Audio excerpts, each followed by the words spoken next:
പിതാവിനും പുത്രനും പരിശുദ്ധ റൂഹായ്ക്കും സ്തുതി ആദ്യം മുതൽ എന്നേക്കും തന്നെ ആമീൻ. സ്നേഹമുള്ള സഹോദരി സഹോദരങ്ങളെ, കർത്താവിൻ്റെ തിരുസന്നതിയിൽ ഈ സന്ധിയിൽ ദൈവത്തെ മഹത്വപ്പെടുത്തിക്കൊണ്ട് കർത്താവിൻ്റെ തിരുവചനങ്ങളുടെ തണലിലായിരിക്കാൻ ദൈവം നമ്മെ സഹായിക്കട്ടെ. യേശുക്രിസ്തു ഈ ഭൂമിയിലേക്ക് വന്നിട്ട് ദൈവീകമായ രക്ഷയെക്കുറിച്ച് ഘോഷിക്കുകയും തൻ്റെ ശിഷ്യന്മാർക്കും തൻ്റെ കേൾവിക്കാർക്കും ദൈവരാജ്യത്തിൻ്റെ രഹസ്യങ്ങൾ പറഞ്ഞു കൊടുക്കുകയും ചെയ്തു. എന്നാൽ നമ്മൾ ഓർക്കേണ്ട ഒരു കാര്യം, കർത്താവ് ദൈവരാജ്യത്തിൻ്റെ രഹസ്യങ്ങൾ പറഞ്ഞത് എല്ലാവർക്കും മനസ്സിലായോ? ദൈവരാജ്യത്തെക്കുറിച്ച് കർത്താവ് പറഞ്ഞത് പലപ്പോഴും ആളുകളിൽ പലർക്കും മനസ്സിലായില്ല. ആളുകൾ അവൻ്റെ വചനം കേൾക്കുവാൻ തക്കവണ്ണം ഓടിക്കൂടുന്നുണ്ട്. അങ്ങനെ 5000-ഓളം പുരുഷന്മാരും അവരുടെ ഭാര്യമാരും മക്കളും വന്നു, വലിയ വലിയ ജനക്കൂട്ടം വന്നു. പക്ഷെ എല്ലാവർക്കും ഇത് മനസ്സിലായോ? ക്രിസ്തു ദൈവരാജ്യത്തിൻ്റെ രഹസ്യങ്ങൾ പറയുമ്പോൾ അവർ പറയുന്ന കാര്യം ഇങ്ങനെയാണ്: ഇവൻ്റെ വാക്കുകൾ കഠിനമാണ്, അവരിട്ടിട്ട് പോകുന്നുണ്ട്. ദൈവരാജ്യത്തിൻ്റെ രഹസ്യങ്ങൾ ആർക്കാണ് മനസ്സിലാവുക? നമുക്കിത് മനസ്സിലാകുന്നുണ്ടോ? എന്തുകൊണ്ടാണ് സുവിശേഷം കേട്ടാലും കേട്ടതിൽ ഉറച്ചു നിൽക്കാൻ പലപ്പോഴും എനിക്ക് നിങ്ങൾക്കും കഴിയാതെ പോകുന്നത്? ഈ രഹസ്യം നമുക്ക് എങ്ങനെയാണ് വെളിപ്പെട്ട് കിട്ടുക? പ്രിയപ്പെട്ടവരെ, ഈ ഭൂമിയിൽ ഏതൊരു കാര്യവും നമുക്ക് മനസ്സിലാകണമെങ്കിൽ അതിൻ്റെ ഉള്ളിലൊരു രഹസ്യം മനസ്സിലായി കഴിഞ്ഞാൽ പിന്നെ നമ്മൾ മാറത്തില്ല. ഇപ്പം ഭൂമിക്ക് ഗുരുത്വാകർഷണമുണ്ട്, അതിൻ്റെ രഹസ്യം അത് ലോകത്തിന് വെളിപ്പെട്ടു. അപ്പോൾ അത് മനസ്സിലായി കഴിഞ്ഞപ്പോൾ പിന്നെ അതിൽ നിന്നാണ് കാര്യങ്ങളെല്ലാം. ഇങ്ങനെ ഓരോന്നിനും അതിൻ്റേതായ രഹസ്യമുണ്ട്. ക്രിസ്തു ദൈവരാജ്യത്തെക്കുറിച്ച് പഠിപ്പിക്കാൻ തുടങ്ങി. ഒരിക്കൽ യേശു ഇങ്ങനെയാണ് പഠിപ്പിച്ചത്. അതിമനോഹരമായ ഒരു ശുശ്രൂഷയാണ്. ക്രിസ്തു എല്ലാ ആളുകളെ വിളിച്ചുകൂട്ടി എന്നിട്ട് ദൈവരാജ്യത്തെക്കുറിച്ച് പ്രസംഗിക്കാൻ തുടങ്ങി. മർക്കോസിൻ്റെ സുവിശേഷം 4-ാം അധ്യായം. കടൽ തീരത്തിരുന്ന് അവൻ ജനങ്ങളെ വിളിച്ചുകൂട്ടി ദൈവരാജ്യത്തെക്കുറിച്ച് ഉപമകൾ വഴി പറയാൻ തുടങ്ങി. മനോഹരമാണ് ആ ഭാഷ. ഉപമകൾ വഴി, പാരബിൾ, സദൃശ്യങ്ങൾ വെച്ചുകൊണ്ട് പഠിപ്പിക്കാൻ തുടങ്ങി. പറഞ്ഞത് എങ്ങനെയാണ്: ഒരിക്കൽ ഒരാൾ വിത്ത് വിതയ്ക്കാൻ വേണ്ടി പോയി. വിതയ്ക്കാൻ പോയ സമയത്ത് ചിലത് വഴിയരികിൽ വീണു, ചിലത് പാറപ്പുറത്ത് വീണു, ചിലത് മുള്ളിനിടയിൽ വീണു, ചിലത് നല്ല നിലത്ത് വീണു. നല്ല നിലത്ത് വീണത് 30, 60, 100 മേനി ഫലം പുറപ്പെടുവിച്ചു. ഈ സംഭവം നമുക്ക് എല്ലാവർക്കും അറിയുന്ന ഒരു ഉപമയാണ്. അത് പറഞ്ഞു. ഇത്രയും നിസ്സാരവും ലളിതവുമായൊരു ഉപമ ക്രിസ്തു ഇതിനെക്കുറിച്ച് പറഞ്ഞു കഴിഞ്ഞിട്ട് ആളുകളൊക്കെ അന്നത്തെ പ്രസംഗത്തിന് മാർക്കൊക്കെ ഇട്ട് കൊള്ളാമെന്ന് കുറേ പേര്, നല്ല കഥയായിരുന്നു എന്ന് കുറേ പേര്, ഇതൊക്കെ പറഞ്ഞ് ആളുകൾ വീട്ടിൽ പോയി. ശിഷ്യന്മാർ യേശുവിൻ്റെ അടുത്ത് വന്നിരുന്നു. അവൻ തനിച്ചായപ്പോൾ 12 പേരും കൂടെ ഉണ്ടായിരുന്ന മറ്റുള്ളവരും ഉപമകളെക്കുറിച്ച് അവനോട് ചോദിച്ചു. എന്നിട്ട് ചോദിച്ചു, നീ എന്താ ഇന്നത്തെ പ്രസംഗത്തിൽ പറഞ്ഞ കഥയുടെ അർത്ഥം എന്താണ്? പ്രിയപ്പെട്ടവർ, കേട്ടാൽ അത് വളരെ ലളിതമാണ്. യേശു മറുപടി പറയുകയാണ്: ദൈവരാജ്യത്തിൻ്റെ രഹസ്യം നിങ്ങൾക്കാണ് നൽകപ്പെട്ടിരിക്കുന്നത്, പുറത്തുള്ളവർക്കാകട്ടെ എല്ലാം ഉപമകളിലൂടെ മാത്രം. എന്തിനാണ് ഉപമയായിട്ട് പറഞ്ഞത്? അപ്പം നമ്മുടെ വിചാരം, നമ്മളൊരു ക്ലാസ് എടുക്കുമ്പം അല്ലെങ്കിൽ ഒരു കാര്യം പറഞ്ഞു കൊടുക്കുമ്പം 2-3 ഉദാഹരണങ്ങൾ വെച്ച് പറയുന്നത് എന്തിനാണ്? പെട്ടെന്ന് മനസ്സിലാകാനാണ്. ഒരു കാര്യം നമ്മൾ പറഞ്ഞിട്ട് അതൊരു ഉദാഹരണത്തിലൂടെ പറയുമ്പോൾ പെട്ടെന്ന് അത് കേൾക്കുന്ന ശ്രോതാക്കൾക്ക് അല്ലെങ്കിൽ വിദ്യാർത്ഥികൾക്ക് മനസ്സിലാകും. യേശു എന്തിനാണ് ഉപമയായിട്ട് പറഞ്ഞത്? നമ്മുടെ വിചാരം പെട്ടെന്ന് മനസ്സിലാകാനാണെന്ന്. എന്നാൽ യേശു പറയുകയാണ് മനസ്സിലാകാതെ ഇരിക്കാനാണ് ഉപമയായിട്ട് പറഞ്ഞതെന്ന്. വായിക്കുമ്പോൾ കേൾക്കാം 12-ാം വചനം, മർക്കോസ് 4:12. അവൻ പറഞ്ഞു, ദൈവരാജ്യത്തിൻ്റെ രഹസ്യം നിങ്ങൾക്കാണ് നൽകപ്പെട്ടിരിക്കുന്നത്, പുറത്തുള്ളവർക്ക് എല്ലാം ഉപമകളിലൂടെ മാത്രം. അവർ കണ്ടിട്ടും കാണാതിരിക്കുന്നതിനും കേട്ടിട്ടും ഗ്രഹിക്കാതിരിക്കുന്നതിനും അങ്ങനെ അവർ മനസ്സ് തിരിഞ്ഞ് മോചനം പ്രാപിക്കാതെ ഇരിക്കുന്നതിനും വേണ്ടിയാണ് ഞാൻ ഉപമയായിട്ട് പറഞ്ഞത്. ഞാനിത് വായിക്കുമ്പോൾ തന്നെ അത്ഭുതപ്പെട്ടു. ഉപമയായിട്ട് പറഞ്ഞത് മനസ്സിലാകാൻ വേണ്ടിയിട്ടല്ലേ? അല്ല, മനസ്സിലാകാതെ ഇരിക്കാനാണ്. അതെന്താണ് അവർക്ക് മനസ്സിലാകണ്ട എന്ന് പറയാൻ കാരണം? സുവിശേഷം അവർക്ക് മനസ്സിലാകാതെ ഇരിക്കാനാണ് ഞാൻ ഉപമയായിട്ട് പറഞ്ഞത്. അപ്പോൾ എല്ലാവർക്കും സുവിശേഷം മനസ്സിലാകില്ല. അപ്പോൾ ആർക്കാണ് സുവിശേഷം മനസ്സിലാകുക?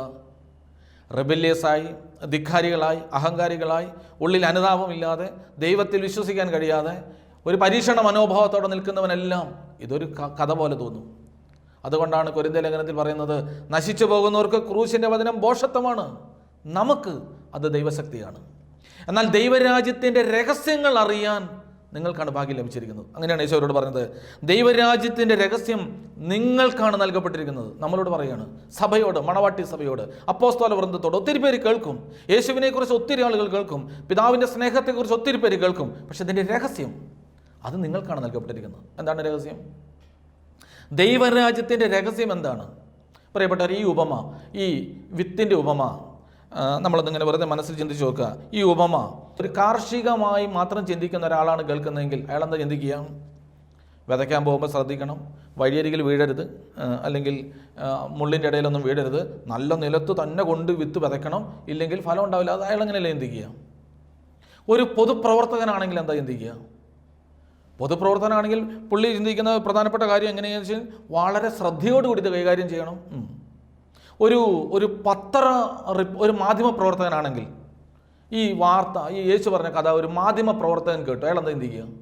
അയാൾ പിറ്റേ ദിവസം തന്നെ അയാളുടെ ക്യാമറയോ അല്ലെങ്കിൽ അയാളുടെ സംവിധാനങ്ങൾ എടുത്തിട്ട് ലോകത്തെ അറിയിക്കാൻ തുടങ്ങും. ശ്രദ്ധിക്കണം, ഇങ്ങനെ ചില സാഹചര്യങ്ങൾ കൊണ്ടാണ് പലപ്പോഴും ഈ പ്രൊഡക്ഷൻ നന്നായിട്ട് വരാത്തതിൻ്റെ കാരണം. ഒരാൾ ഇങ്ങനെ പറയുന്നത് കേട്ടിട്ടുണ്ട്, കഴിഞ്ഞ ദിവസം പഠിപ്പിച്ചു, വഴിയരികിൽ വീഴരുത്, പാറപ്പുറത്ത് വീഴരുത്, പ്രൊഡക്ഷൻ നന്നായിട്ടുണ്ടാകണമെങ്കിൽ ഇല്ലേ.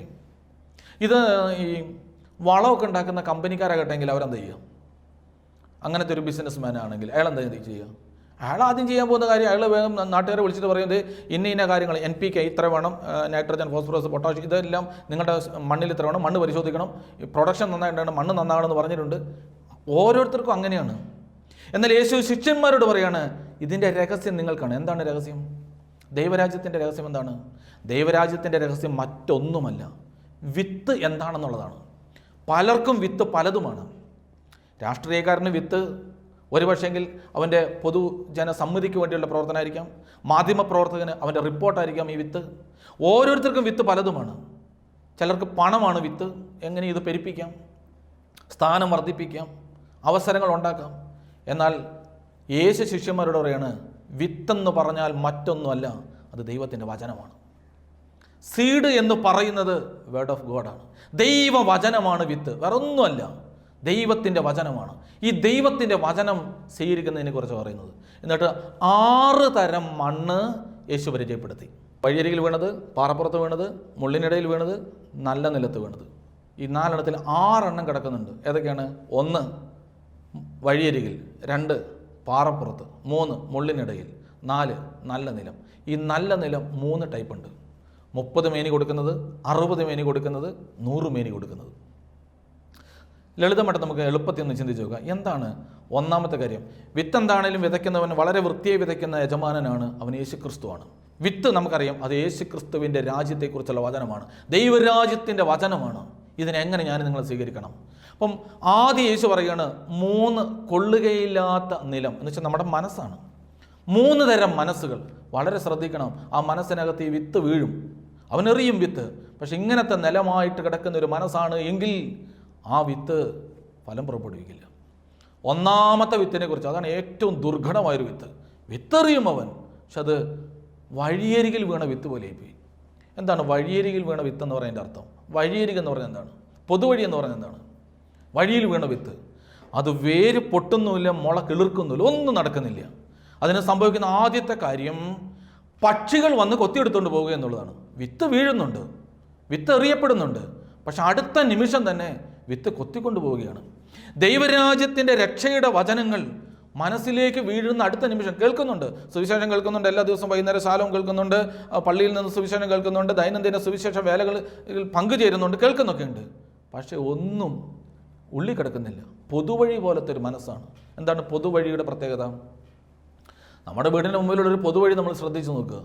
ഇന്ന് പകൽക്കാലം ഈ പൊതുവഴിയിലൂടെ ആരൊക്കെ സഞ്ചരിച്ചു? ആർക്കറിയാം. എന്തിനൊക്കെ സഞ്ചരിച്ചു? ആർക്കറിയാം. എന്തായിരുന്നു ലക്ഷ്യം? ആർക്കറിയാം. എന്തൊക്കെ വീണ് പോയിട്ടുണ്ട്, എന്തൊക്കെ പാടുകൾ ഏറ്റിട്ടുണ്ട് ആ പൊതുവഴിയിൽ? ആർക്കറിയാം. ചില മനസ്സുകൾ ഇങ്ങനെയാണ്, ചില മനുഷ്യരിങ്ങനെയാണ്. ഒരു ലക്ഷ്യബോധവും ഇല്ലാതെ പല വിചാരങ്ങളാൽ സമ്മിശ്രമായി കിടന്നുകൊണ്ട് ഒന്നിൽ ശ്രദ്ധ കേന്ദ്രീകരിക്കാൻ പറ്റുന്നില്ല. പല വിചാരങ്ങൾ കൊണ്ട് നിറഞ്ഞ ഒരു മനസ്സ്, ആകുലതകൾ കൊണ്ട് തിങ്ങിക്കെട്ടിയ ഒരു മനസ്സ്, അസ്വസ്ഥത നിറഞ്ഞ ഒരു മനസ്സ്. ഇങ്ങനെയൊരു മനസ്സിനകത്തേക്ക് ദൈവത്തിൻ്റെ വചനം വീഴുന്നുണ്ട്. വീണോന്ന് പോലും അറിയാൻ മേല. ജഡികമായ ആസക്തികളാൽ കലുഷിതമായി കിടക്കുന്ന ഒരു മനസ്സ്, ആ മനസ്സിനകത്തേക്ക് ജഡീക വിശുദ്ധിയെക്കുറിച്ചും നിർമ്മലമായ ശരീരത്തെക്കുറിച്ചും വ്യഭിചാരത്തിനെതിരെയുമുള്ള വചനങ്ങൾ വീഴുന്നുണ്ട്. പക്ഷെ അടുത്ത നിമിഷം തന്നെ വ്യഭിചാരത്തിൻ്റെ പക്ഷി വന്നത് കൊത്തിക്കൊണ്ടുപോയി, കിടക്കുന്നില്ല. കൊലപാതക ചിന്തകൾ കൊണ്ട് രൂഢാമൂല വൈരാഗ്യവും വെറുപ്പും കിടക്കുന്ന ഒരു മനസ്സ്, സ്നേഹത്തിൻ്റെ ക്ഷമയുടെയും വിത്താകുന്ന വചനം വീഴുന്നുണ്ട് രക്ഷയ്ക്ക് വേണ്ടി. പക്ഷേ കൊലപാതകത്തിൻ്റെ അരൂപികളാകുന്ന പക്ഷികൾ വന്നത് കൊത്തിയെടുത്തുകൊണ്ട് പോയി. ചില മനസ്സുകൾ എങ്ങനെയാണ്, ഒരു ഫലവും പുറപ്പെടുവിക്കുന്നില്ല. പക്ഷികൾ ഇങ്ങനെ പാറി വന്ന് കൊത്തിക്കൊണ്ടു പോകുന്ന ചില മനസ്സുകൾ. എന്നാ നമ്മൾ ചെയ്യേണ്ടത്? പ്രിയപ്പെട്ടവരെ, നമ്മുടെ കൃഷിയിടത്തിലാണ് നമ്മൾ ഈ വിത്തെറിയുന്നെങ്കിൽ നമുക്കറിയാം നമ്മുടെയൊക്കെ നാട്ടിൽ ഈ പാടങ്ങളിലൊക്കെ വിത്തെറിഞ്ഞു കഴിഞ്ഞാൽ കർഷകർ ചെയ്യുന്ന ഒരു കാര്യമുണ്ട്. ആദ്യത്തെ ദിവസങ്ങളിൽ പക്ഷി വരാതിരിക്കാൻ നന്നായി ശ്രദ്ധിക്കും. പക്ഷികളെ ആട്ടി ഓടിക്കണം. വ്യഭിചാരത്തിൻ്റെ പക്ഷികളും കൊലപാതകത്തിൻ്റെ പക്ഷികളും ധനാസക്തിയുടെ പക്ഷികളും ഈ ലോകത്തിലേക്ക് നമ്മളെ ചേർത്ത് കൊണ്ടുപോകുന്ന പല പക്ഷികളും വരുമ്പം അതിനെ ആട്ടി ഓടിക്കാൻ കഴിയുന്ന ഒരു ബോധ്യം, ഒരു ജാഗ്രത ഉണ്ടായിരിക്കണം. കൃഷിക്കാരൻ വിത്ത് വിതച്ചിട്ട് വീട്ടിൽ പോയി കിടന്നു കഴിഞ്ഞാൽ പിറ്റേ ദിവസം വരുമ്പം വിത്ത് ഓടെ ഉണ്ടാകണമെന്നില്ല. അതിനെ ആട്ടി ഓടിക്കാൻ പറ്റുന്നൊരു മനസ്സുണ്ടാകണം. അതിൻ്റെ പേരാണ് നോമ്പും പ്രാർത്ഥനയും ഉപവാസമൊക്കെ. ഇതില്ല എങ്കിൽ ദൈവതിരുസന്നതിയിൽ പ്രാർത്ഥിക്കാൻ കഴിയാതെ, ദൈവത്തെ വിളിക്കാൻ കഴിയാതെ, ഈ ആധ്യാത്മിക ശുശ്രൂഷ പ്രാക്ടീസ് ചെയ്യാതിരുന്നു കഴിഞ്ഞാൽ പല വിചാരങ്ങൾ കൊണ്ട് നിറഞ്ഞൊരു മനസ്സ്, ആർക്കും കയറി വരാം, ആർക്കും കയറി ഭരിക്കാം, ആരെയും സ്വീകരിക്കുന്ന തരത്തിലുള്ള മനസ്സ്. ഇങ്ങനെയുള്ള മനസ്സുകളെക്കുറിച്ച് ബൈബിൾ പറയുകയാണ്, ഒരു ഫലവും പുറപ്പെടുവിക്കത്തില്ല, ഒരു ബലവും അതിൽ നിന്നുണ്ടാകുന്നില്ല. 2, ഇങ്ങനെയുള്ളവരുടെ ഒരു പ്രത്യേകത എന്തായിരിക്കും എന്നറിയോ? സ്പിരിച്വാലിറ്റി, ആത്മീയത എന്ന് പറഞ്ഞാൽ പരമ ബോറായിരിക്കും. ബാക്കി എല്ലാത്തിനും ഉണ്ടാകും. ഞാനൊരു ഉദാഹരണം പറഞ്ഞാൽ വിഷമം തോന്നരുത്. സാധാരണ ഈ വഴിയിൽ വീണ വിത്ത് നമുക്ക് പെട്ടെന്ന് കണ്ടെത്താൻ പറ്റും. ക്ഷമിക്കണം, ഞാനിത് പറയുമ്പോൾ ആളുകൾക്ക് ഭാരം തോന്നരുത്. ഇപ്പം നമ്മുടെ ദൈവാലയവുമായി ബന്ധപ്പെട്ട് ശ്രദ്ധിച്ചറിയാം, പള്ളിയിൽ എല്ലാ കാര്യത്തിനും ഉണ്ടാകും, സകല കാര്യങ്ങൾക്കും ഉണ്ടാകും. അതിനകത്ത് കയറി നിൽക്കാൻ തോന്നില്ല, ആരാധിക്കാൻ തോന്നുന്നില്ല, സുവിശേഷ പ്രസംഗം കേൾക്കാൻ തോന്നില്ല. എന്നാലൊരു പൊതുയോഗം നടക്കട്ടെ, അതിനകത്ത് കയറി എന്നാ പറയാൻ ഒരു മടിയില്ല. ഒരു പെരുന്നാൾ ആഘോഷം നടക്കട്ടെ, ചണ്ട കൊട്ടുന്നോടത്ത് അവിടെ ഇവിടെ ഒക്കെ നമ്മളുണ്ടാകും. എന്നാൽ ദൈവത്തെ ആരാധിക്കാം, ഈ അന്നേരം നടുവേദന, അന്നേരം നിൽക്കാൻ പറ്റത്തില്ല, പരമ ബോറായിരിക്കും. അത് നമുക്ക് ആ അസ്വസ്ഥതയായിരിക്കും, നമുക്കതൊരു സ്വീകാര്യത തോന്നത്തില്ല. കാരണം എന്താണ്? ഇതൊന്നും സ്വീകരിക്കാൻ പറ്റുന്നൊരു മനസ്സായിട്ടല്ല നമ്മൾ ജീവിക്കുന്നത്. ഇതൊന്നും നമുക്ക് ആസ്വാദ്യകരമല്ല, ഇതിനൊന്നും നമുക്കൊരു ഇമ്പം പകരുന്നില്ല. രണ്ടാമത്തെ മനസ്സാണ് പാറ പോലത്തെ കിടക്കുന്നത്. നമുക്കറിയാം എന്താണ് ഈ പാറ പോലെ കിടന്നുള്ള പ്രശ്നം. എങ്ങനെയാണ്? അതിനെക്കുറിച്ച് യേശു പറയുകയാണ്, വിത്ത് എറിഞ്ഞു, പെട്ടെന്ന് വേരും ഉണ്ടായി, മുളയുണ്ടായി. എന്നിട്ട് പറയാണ്, എന്നാൽ പ്രതിസന്ധികൾ വന്നപ്പോൾ വേരില്ലാത്തത് കൊണ്ട് അത് വാടിപ്പോയി, വേര് താഴോട്ടിറങ്ങുന്നില്ല. അതിൻ്റെ പേരാണ് റോക്കി ഗ്രൗണ്ട്, ഭയങ്കര ഹാർഡനായിട്ടുള്ളത്, കഠിനമായിപ്പോയി. ചില മനസ്സുകൾ അങ്ങനെ കഠിനമായി പോകും, പാപം തഴമ്പിച്ച് അതിനെ കിടക്കുന്ന ചില മനസ്സുകൾ. പ്രിയപ്പെട്ടവരെ, വളരെ പ്രധാനപ്പെട്ട ഒരു കാര്യമാണ് പാറ പോലത്തെ ഒരു മനസ്സ് ഒരു വ്യക്തിയിലേക്ക് രൂപപ്പെടും. എങ്ങനെ ഇത് രൂപപ്പെടുക? ഓർക്കണം, പാപം ചെയ്ത് ചെയ്ത് ചെയ്ത് ചെയ്ത് ചെയ്ത് നമ്മുടെ ആന്തരികതയിൽ പാപത്തെ നമ്മളങ്ങ് ന്യായീകരിച്ച് അതിങ്ങനെ ഫ്രീസായിട്ടിരിക്കും. നമ്മുടെ ഹൃദയം അങ്ങനെ മന്ദീഭവിച്ചിരിക്കും, അങ്ങനെ മരച്ചിരിക്കും. ചില മരവിച്ച ഹൃദയങ്ങൾ, അതിനകത്തേക്ക് വേരിറങ്ങില്ല, അത്രമാത്രം കട്ടിയാണ്, അതിന് കട്ടി പിടിച്ചിരിക്കുകയാണ്. എങ്ങനെയാണ് അത് ഉണ്ടാകുന്നത്? ഒരു പാപം ചെയ്തു, അതിനെ ആദ്യം ഇച്ചിരി വിഷമം തോന്നി, പിന്നെ അത് നീതീകരിച്ചു, പിന്നെ പാപം ചെയ്തു, അതിനെ നീതീകരിച്ചു, പാപം ചെയ്തു, നീതീകരിച്ചു, ഇങ്ങനെ കിടക്കും. പാപത്തെ നീതീകരിക്കുന്ന മനസ്സ് പാറ പോലത്തെ മനസ്സായി പോകും. മനോഹരമായൊരു ഭാഗമുണ്ട് മത്തായിയുടെ സുവിശേഷം 17-ാം അധ്യായത്തിൽ, അതിൻ്റെ 24 മുതലുള്ള തിരുവചനത്തിൽ യേശുക്രിസ്തുവും ശിഷ്യന്മാരും കൂടെ ഇങ്ങനെ പോകുമ്പോൾ ദൈവാലയത്തിന് നികുതി വാങ്ങുന്ന ആളുകൾ വന്ന് പത്രോസിനോട് ചോദ്യം ചോദിച്ചു, നിന്റെ ഗുരു നികുതി കൊടുക്കുന്നില്ലേ? ഉടനെ പത്രോസ് പറഞ്ഞു, ഉണ്ട്. വിഷയം തീർന്നു. അവരോ റെസിപ്റ്റ് ഒന്നും ചോദിച്ചില്ല. നിന്റെ ഗുരു നികുതി കൊടുക്കുന്നില്ലേ? പത്രോസ് ചാടി പറഞ്ഞു, ഉണ്ട്, ഞാൻ ഗുരുവൊക്കെ നികുതി കൊടുക്കുന്നുണ്ട്. പോയി. പക്ഷെ വീട്ടിലെത്തിയപ്പോൾ കർത്താവിന് മനസ്സിലായി പത്രോസ് പറഞ്ഞ നുണയായിരുന്നു. അന്നേരത്തെ ചോദ്യത്തിൽ നിന്ന്, ആ പ്രതിസന്ധിയിൽ നിന്ന് രക്ഷപ്പെടാൻ വേണ്ടി പറഞ്ഞതാണ്, കൊടുക്കുന്നുണ്ട്. സത്യത്തിൽ കൊടുത്തിട്ടില്ലായിരുന്നു. ഇപ്പം പത്രോസിനെ കറക്റ്റ് ചെയ്തില്ല എങ്കിൽ നാളെ അടുത്ത പാപം ഇതിൻ്റെ മേലെ വെക്കും പത്രോസ്. യേശു പത്രോസിനോട് പറഞ്ഞു, പത്രോസേ, നീ പറഞ്ഞത് ശരിയാണ്.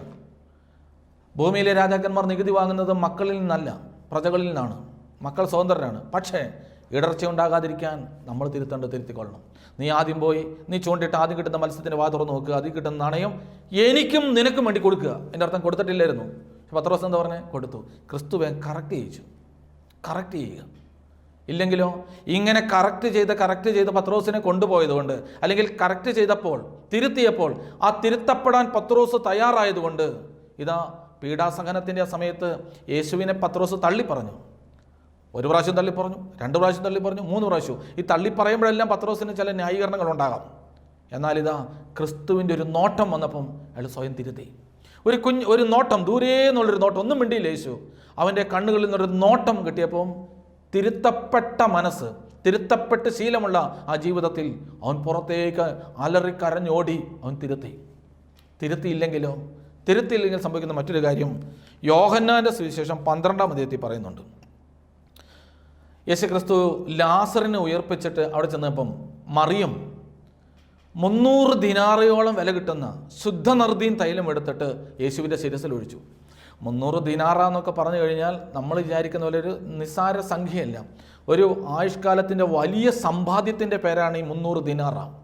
അത്രയും സമ്പത്ത് കിട്ടുന്ന നർദീൻ തൈലം, അന്നത്തെ സ്റ്റോക്ക് എക്സ്ചേഞ്ചിൽ സൂക്ഷിക്കുന്ന സാധനങ്ങളൊക്കെ ആയിരിക്കാം. നമ്മളിന്ന് വല്ല പ്രൊഡക്റ്റ് വാങ്ങിയിടുന്ന പോലെ നർദീൻ തൈലം വാങ്ങി വെച്ചിട്ട് വേണമെങ്കിൽ കിട്ടുന്ന സമയത്ത് ഒരു 10 ദിനാറൊക്കെ കൊടുത്തു കഴിഞ്ഞാൽ കുറേ നാളത്തേക്ക് ജീവിക്കാം. അങ്ങനെ 300 ദിനാറ വില കിട്ടുന്ന സമ്പാദ്യം എടുത്തിട്ട് അതിനേക്കാൾ വിലയുള്ളവനാണ് എൻ്റെ പ്രാണപ്രിയൻ, എൻ്റെ ആത്മമണവാളൻ എന്ന് കണ്ട് ആ പെണ്ണ്, ആ സ്ത്രീ ക്രിസ്തുവിൻ്റെ ശരീരത്തിന്മേൽ അതങ്ങോട്ട് ഒഴിച്ചു കൊടുത്തു. ഉടനെ യൂദ പറയുകയാണ്, അത് കണ്ടിട്ട് അവനെ ചതിച്ച, അവനെ ഒറ്റിക്കൊടുത്തവനാ യൂദാസ്കറിയത്ത. അതിനകത്ത് ബൈബിളിൽ ഇങ്ങനെയാണ് എഴുതിയിരിക്കുന്നത്, അവൻ്റെ ശിഷ്യന്മാരിൽ ഒരുവനും അവനെ ഒറ്റിക്കൊടുക്കാനിരുന്നവനുമായി യൂദ. ഇങ്ങനെ പറഞ്ഞു, എന്തിനാണ് ഈ പാഴ്വേല? എന്താണ് ഈ പെണ്ണിപ്പോൾ കാണിച്ചത്? ഈ സ്ത്രീ എന്താണ് ഈ കാണിച്ചത്? 300 ദിനാറയ്ക്ക് വിറ്റ് ദരിദ്രന്മാർക്ക് കൊടുക്കാമായിരുന്നല്ലോ. പ്രിയപ്പെട്ടവരെയും, ക്രിസ്തു ഇങ്ങനെ ഒരു സ്ഥലത്തിരിക്കുന്നു, ആത്മീയ പിതാവായിട്ടിരിക്കുന്നു. ഒരു സ്ത്രീ വന്നിട്ട് 300 ദിനാറയ്ക്കുള്ള ഒഴിക്കുന്നു. അപ്പോൾ എല്ലാവരും ഇങ്ങനെ അത്ഭുതപ്പെടുന്നു, ഈ സ്ത്രീയുടെ സമർപ്പണം കാണുന്നു. അപ്പം മാറി നിന്നിട്ട് യൂദ ഉറക്കെ പറയുകയാണ്, എന്താണ് ഈ കാണിക്കുന്നത്? എന്തൊരു വേസ്റ്റാണ് ഈ ചെയ്യുന്നത്? ഇത് നമ്മൾ ചെയ്യുന്നത്, ഈ തൈലം വിറ്റ് കിട്ടുന്ന കാശ് ഇവൻ്റെ പേരിൽ ചാരിറ്റി ചെയ്തായിരുന്നെങ്കിൽ, പാവങ്ങൾ കൊടുത്തായിരുന്നെങ്കിൽ എന്ത് ഗുണമായേനെ. പ്രിയപ്പെട്ടവർ, ഇന്നത്തെ കാലഘട്ടത്തിലാണ് എന്തായാലും സംഭവിക്കുക. വേഗം എല്ലാവരും മൊബൈൽ ഫോൺ കൊണ്ടുവരുന്നു, ലൈവ് എടുക്കുന്നു, ഈ ചെയ്യുന്ന കാണുന്നു. അപ്പോൾ യൂദ പറയുന്നത് പെട്ടെന്ന് പ്രൊജക്റ്റ് ചെയ്യുന്നു. യൂദായുടെ ഈ പ്രഖ്യാപനത്തിന് എന്തോരം ലൈക്ക് കിട്ടിയേനെ, എത്ര ഷെയർ കിട്ടിയേനെ. യൂദ പറഞ്ഞത് ആളുകൾ അറിയോ, യൂദ എന്ത് നല്ല മനുഷ്യനാ. യേശുവിൻ്റെ കൂടെ അത്ര അപ്പോസ്തലന്മാരുണ്ടായിരുന്നിട്ട് എല്ലാവരും ആ മണമൊക്കെ അടിച്ചവിടെ നിന്നു. യൂദ മാത്രം നല്ല കാര്യം പറഞ്ഞു. എത്ര ശ്രേഷ്ഠമായ കാര്യം, അവന് പോലും അത് തോന്നിയില്ലല്ലോ. യൂദായ്ക്ക് എന്തൊരു നല്ല അഭിപ്രായമാണ്. ഇത് നമ്മുടെ മനസ്സിലും ഇല്ലേ? നാട്ടുകാരുടെ മുമ്പിലും മറ്റുള്ളവരുടെ മുമ്പിലുമൊക്കെ നമ്മൾ എന്ത് നല്ല മനുഷ്യരാണ്. എന്നാൽ തൊട്ട് താഴെ കിടക്കുകയാണ് പ്രിയപ്പെട്ടവരെ. അവനിത് പറഞ്ഞത് ദരിദ്രരോട് പരിഗണന ഉണ്ടായിരുന്നത് കൊണ്ടല്ല. പിന്നെന്തെന്നറിയോ? അവനൊരു കള്ളനായിരുന്നത് കൊണ്ടും പണസഞ്ചി അവൻ്റെ കയ്യിലായിരുന്നത് കൊണ്ടും അതിൽ നിന്ന് വീഴുന്നത് അവൻ എടുത്തുകൊണ്ടിരുന്നത് കൊണ്ടുമാണ്. എന്താ യൂദാ പറയാൻ കാരണം?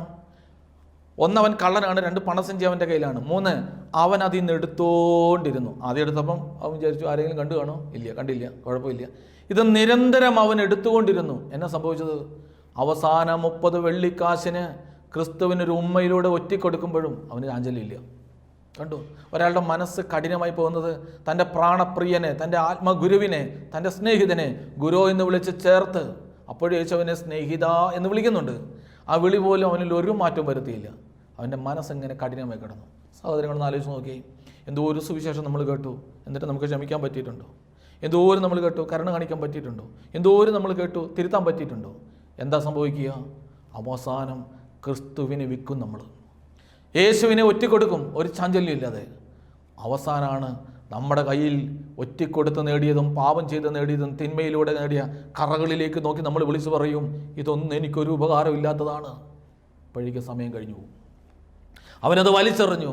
ആളുകൾ പറഞ്ഞു, ഇതൊന്നും ഞങ്ങൾക്ക് വേണ്ട.